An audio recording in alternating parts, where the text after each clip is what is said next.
All right, we're back on another Sunday, and I happen to be in downtown Savannah, but the show must go on. What's going on in Atlanta? I'm, Oh man, nothing's going I'll be on in honest with you. Atlanta. Happy Cinco de Mayo. Let's start there.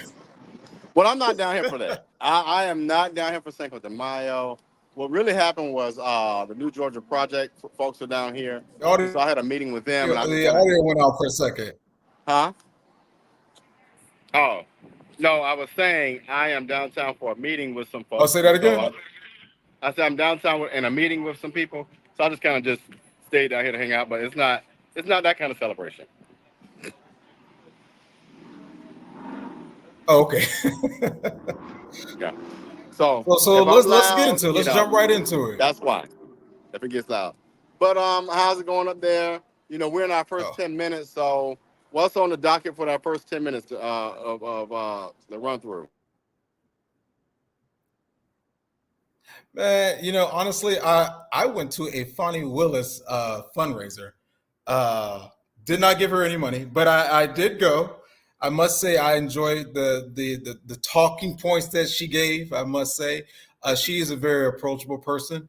Um, I mean, I didn't say anything about her court appearance, but that was not really the focus of it. But she was a likable person. She reminds me of somebody I used to hang out with at Beach High School. So, and That's I say that funny. with uh, that I mean, that hopefully no one takes it. If you went to Beach High School, I'm not saying that in a bad way, but she Well, it's not came Windsor off as a very Forest, down and to earth so person. At Grey Goose because she went to the bar and she did get her Grey Goose. well, it's not What's Windsor that? Forest. So I said it's not Windsor Forest. So we excuse all of y'all on that.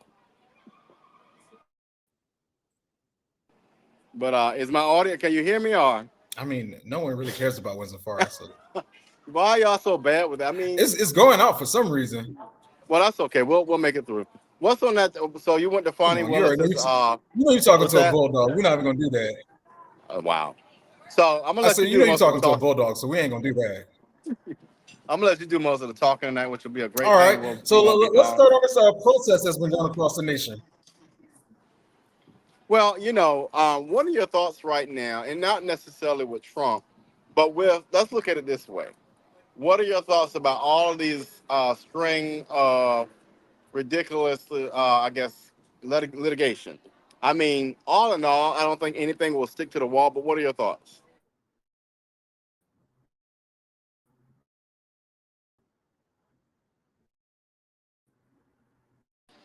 Did that come through, or oh, I mean, honestly, I think it's just a waste of time to be real with you. I don't think the only thing that's occurring right now is just slowing down him going out there and campaigning. But other than that, all these charges are basically bogus charges in my honest opinion. I think, as I've always said, if you want to beat Donald Trump, I think the best way to beat him is at the ballot box. Our start court case that's going on in New York happens, the more we start to realize and really ask ourselves, what is the actual crime? There's no crime for anybody to sign an NDA. No one is forcing people to sign an NDA. And we are starting to even learn more about what the National Enquirer do with a lot of high profile people, not just Donald Trump. Because some of the things that this guy or the president of the National Enquirer, he was doing for Trump before Trump even ran for president. So, and if Michael Cohen is the best witness that the other side have, I mean, you can take that for what it is. Again, if you want to beat Donald Trump, beat him on policies, beat him at the ballot box. But yeah. trying to take him to court every day to try to slow him down, that's not going to help. And the more Joe Biden talks, the more people realize they have buyer remorse. Well, and the thing that gets me with Biden is I don't understand the apathy around addressing the Israeli Palestinian conflict. He refuses to do it, and a number of young voters are not happy. And if we know anything about history, when young voters are not happy, they act on that, and they act on that at the ballot box. So I'm missing this whole thing about, and I am an advocate of women's reproductive rights.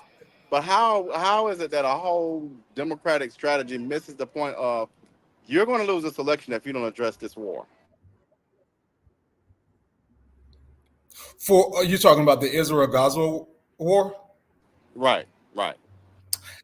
I mean, in my opinion, the chickens have come home to roost. I mean, this is what the Biden is banking on a lot of people's frustration and anger, whether it might be with uh, university administrators or people's frustration with the police itself. I mean, it's kind of like 2020 repeating itself all over again.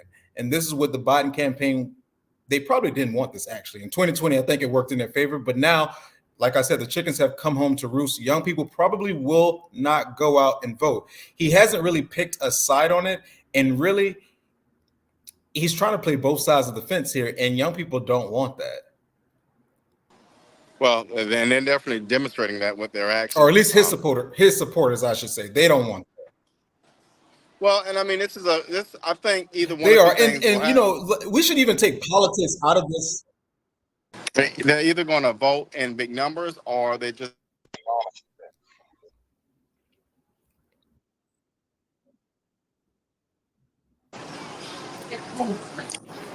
Well, I mean, I think Biden should take politics out of it, really. And at this point, you have, I mean, even what happened on UCLA campus, like we do need a leader from the top to really speak and calm down both sides. I mean, what happened at UCLA was ridiculous, to be honest with you. I mean, we really need somebody from the White House to talk to everybody on both sides. You know, you have a right to protest, you have a right to free speech. However, it should not resort to violence. It should not resort to burglary. It should not resort to trespassing. I mean, there's ways how to do this peacefully, and everybody can express their thought, whatever which side you're on. And I think that's the best answer that Joe Biden can give. But his supporters still won't be happy because they don't want America to support Israel in any capacity when it comes to this war. So he's going to have to pick his poison, honestly. My thing is, and I talked to somebody about this today. It's almost like the Civil War, right? You know, both sides have a issue. Both sides have a contribution to the conflict. But what I don't understand with certain people and especially America is why pick sides. I understand the loyalty to Israel, but I also understand that the Palestinian population and community has a voice too. And for so long, our country has ignored that Palestinian voice. And we don't necessarily know what's right or wrong. We know what the media tells us. But the one thing I do know is we've got to be fair in this. And so I want to applaud those students who are willing to stand up and stand out about their communities, even if they're not members of those communities, to be allies.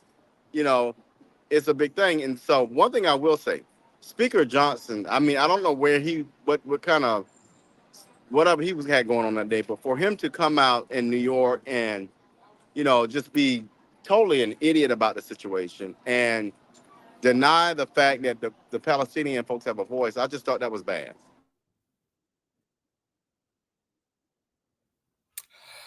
You know, Speaker Johnson has to say anything at this point just to get cool points with the Republican Party, so that we can take that for what it is. Yeah. What? I mean, I'm all for people going out there protesting. I'm all for people, to exercise their, freedom of speech. I just don't think it should resort to any violence. It should not be any hate speech. That's for sure. And I do think while you are able to protest and say what you want to say, the blocking of some students on campuses, I think the pro-Palestinian people should not be doing that. There are other ways to try to get your message across, but there are some people who aren't even trying to get in this debacle at all. They just want to go to school to learn. So the fact that they are trying to create a parameter to stop people from going on campus, I think we need to have that conversation. Um, some of the things that's being said on social media, that's also a little bit alarming. You have some people holding up signs saying death to America. I'm kind of confused by that. You have some people saying, I hate white people. I'm confused. Like, what is the messaging here? Like, I Yeah. mean, is the message hate message, or is the message we're trying to stop, Well, what's well, going on in Israel? And from my standpoint, I don't support America trying to get itself involved in all these wars across. But that's just me. Call me an isolationist, but I am. I think we should let Israel do whatever Israel want to do. We can decide of how our taxpayers should be going, but I don't support like our money just going to all these wasteless wars. I totally agree. I think if we have not learned, and I was talking, over dinner with some folks about the whole idea of the Dayton Accord, and if we remember the Dayton Accord and how that totally created havoc for Bosnia and Herzegovina, I had a great opportunity to sit with those folks, many years ago, and America is a very arrogant space, and we tend to poke our nose in other people's country. But what kills me is for America to be so smart, why haven't we solved the issues of poverty yet? Why haven't we remedied and come to grips with how slavery has impacted certain communities? We know so much, but we know shit about, excuse my language, but I'm being honest, about our own issues. So we haven't swept around our own door. But as we segue into our topic tonight, advocacy, I want to start with this idea of Marjorie Taylor Greene. Now we know Marjorie's an idiot. We all What know that. We before we get go to it. She's Marjorie Taylor Georgia's biggest Greene, failure. before we get to Marjorie Taylor Greene, I'd rather even not talk about her. To be honest with you, I do want to talk We've about got to something talk that about it. That's what y'all political star came. player. That's y'all star player No, right now. it's not. It is not. It is not. It is not. It is definitely not. It is not. Listen, we're not happy. No one is happy with her. Okay, we not talk about Green. Okay, I rather talk about AOC. To be honest with you, and I don't even agree with AOC. AOC But is not a anyways, problem. but there AOC was a is just story an that came out. advocate. There was a story that came out from Politico. Oh, well, hold on. There's a story that came out from Politico about this pro-Palestinian movement and some of the funding that's behind it, which I'm a little bit confused why George Soros and the Rockefeller is supporting this. That's private money. I'm sorry, that's private money. We cannot. It's almost like the Koch brothers. The Koch brothers were funding Nikki Haley, then they bailed out. I'm just saying. Touche. I don't have an issue with where Touche. private money goes. I'm just saying. Mm-hmm.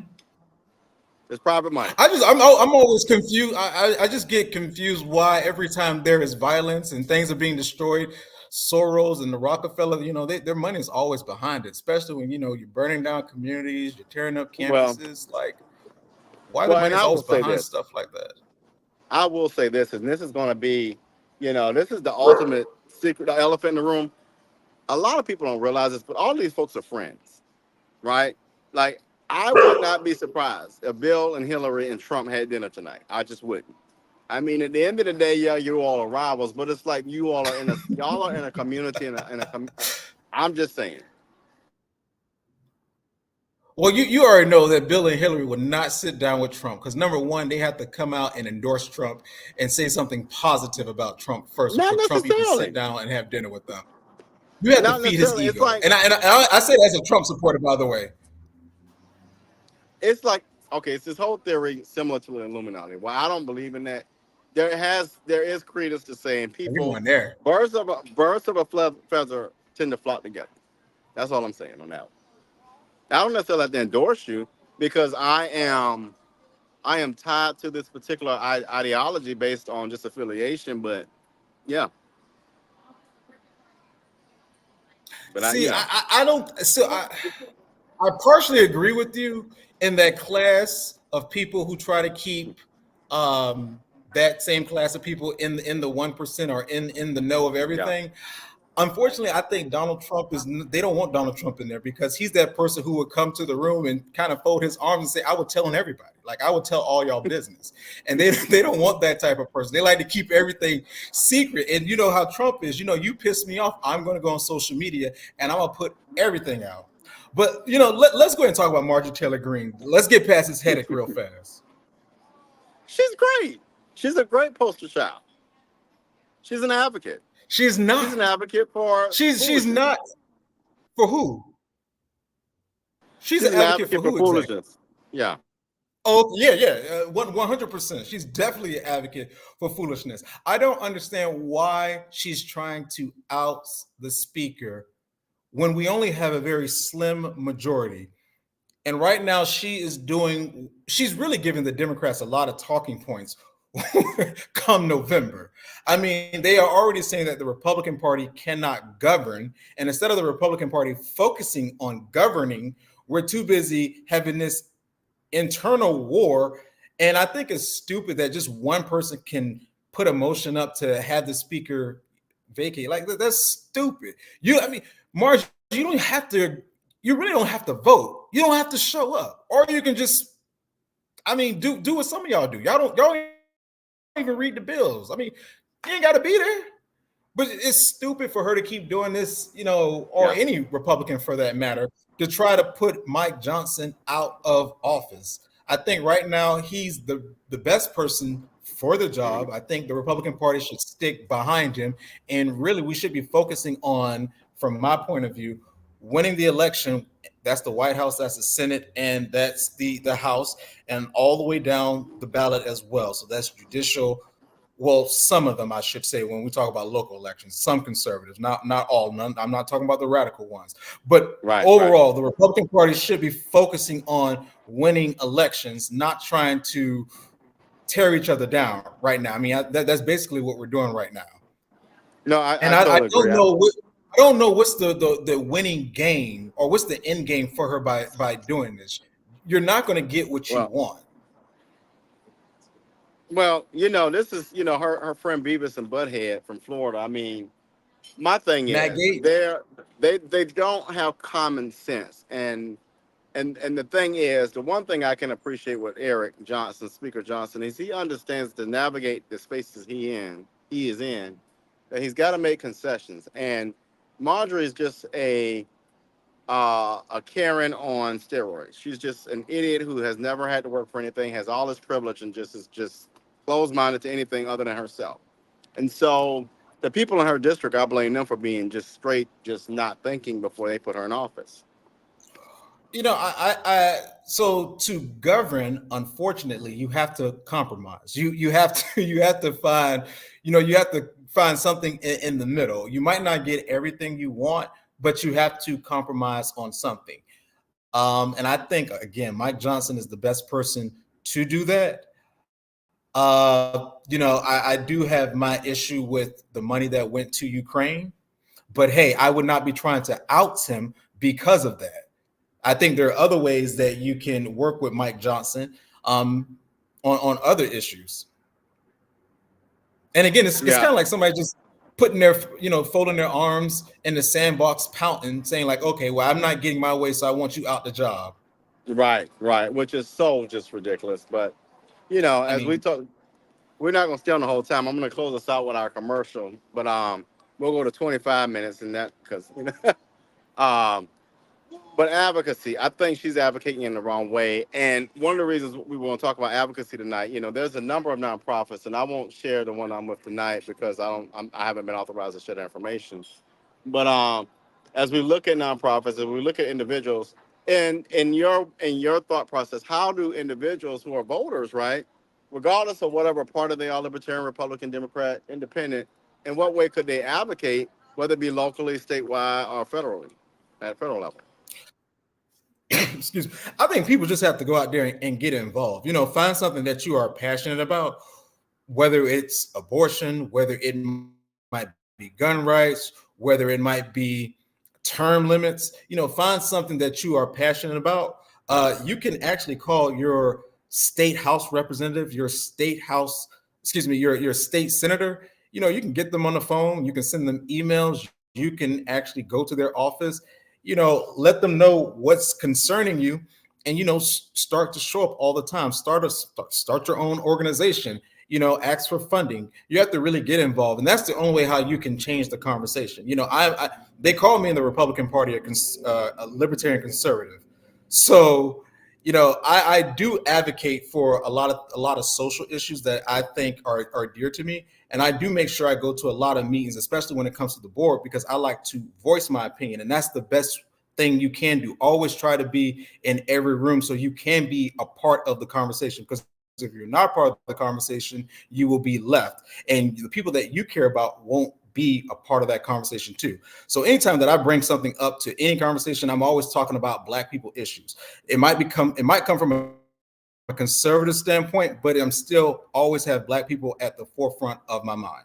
I do bring up teachers because my mother was a teacher. So I know teachers are underpaid, but I also keep that in mind as well. So, find something that you're passionate about, stay at it. You might have some defeats some days, but just keep pushing, keep going. And I would add to that, I think, I think all of what you offered was really good and makes sense. But as for people who are starting at a local level, your neighborhood associations, civic groups like the Sierra Club, which are a little broader, your church groups. But my thing to people is be an advocate, whether it be you supporting an organization, whether it be like you mentioned George Soros, who's a philanthropist, but get involved in some way because a lot of people are like, well, my vote doesn't count, but your advocacy and your understanding of the issues and being attached to, like you said, having a passion for something is important because if you're not, then your voice isn't heard and you become disenfranchised. And we've got to change that narrative because, like you said, there are a number of different political affiliations, and if you can't identify one of those, go independent and just share your own ideas. But I'm gonna give you the last word tonight, and then we're gonna do commercials, and we're gonna sign out. One thing I will say, it bothers me when people say their vote doesn't matter. Your vote do matter actually, and the more people that actually get out there and vote, you can make a difference. If you stay home, then you are really part of the problem. Did you? Well, all Did I right, lose you, all right. brother? Well, we're gonna. No, Oh, you're good. Go ahead. I'm listening. oh, no, go ahead. I mean, I want to make sure you finish because when you're done, I'm gonna sign out. Oh, no. I have nothing else to add. All right. Well, we're gonna cut it short this week just because I am down here meeting with a group, and I think we covered some good land. But we'll be back next Sunday, same time, same place. Transformative. That's what Sonya Jackson is. Creative. That's what Sonya Jackson is. Compassionate. That's what Sonya Jackson is. Leadership. That's what Sonya Jackson demonstrates. Dedicated. That's what Sonya Jackson is. Chatham County, there's never been a tax commissioner like Sonya Jackson. She has made the office more accessible, more consistent, more convenient, and more service-friendly. Let's keep Sonya Jackson while she takes the tax commissioner's office to new heights. On May 21st, cast your vote for a great public servant. Vote Sonya Jackson for tax commissioner.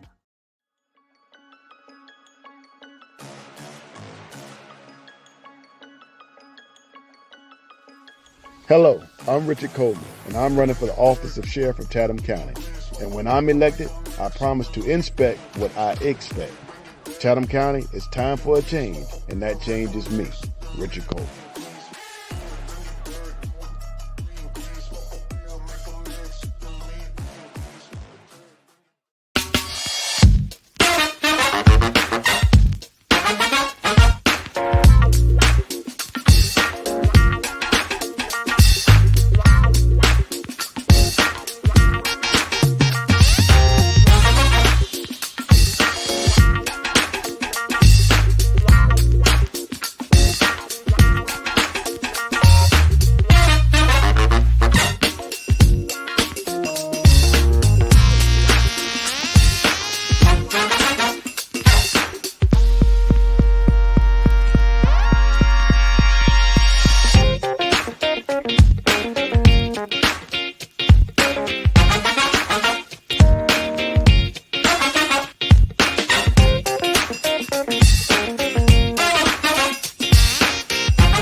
Jackson.